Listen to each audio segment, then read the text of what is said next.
So now what I'll be doing is, as you can see, I'll just change this to full maybe.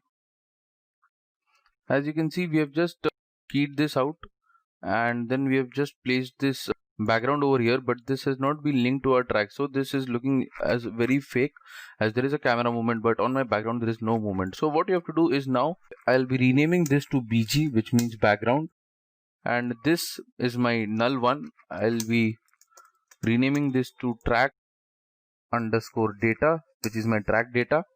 So I will be parenting this with my track data. So selecting this background, if you can see, there is an option known as parent.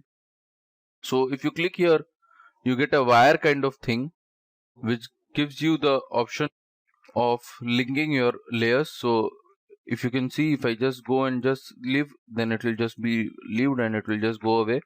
So just go left click here. Basically want this to be tracked with my track data, what I have got in my null. So I'll be taking this left click, and if you can see, this your layer gets highlighted, and then I'll be just going here and just I'll be releasing my mouse, my left mouse button over here.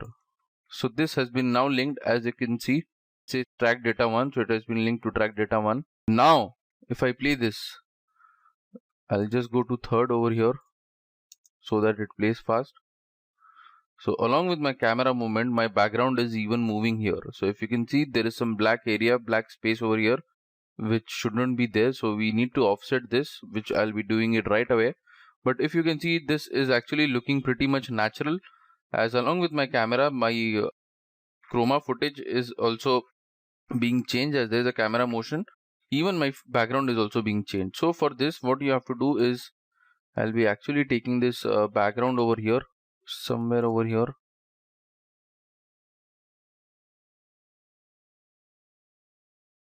Now let us see how it looks.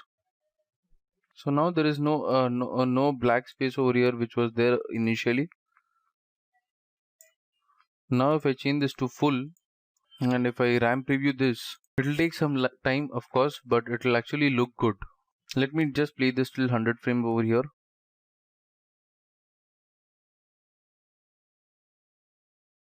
Maybe till 150. Then I'll just escape this and I'll play this. So if you can see, this is actually going with our background, and this actually looks that there was the movement of this, because if my camera is going in or panning in more deep, if you can see, the camera movement is in this way. If you follow the cursor of my mouse, it is in U, somewhere over this way over here. So it is going in this way, so hence my background should also move. So that's the reason I had tracked this and linked my background with my track data what I had. And this is the track data actually over here, and this is going really very smooth.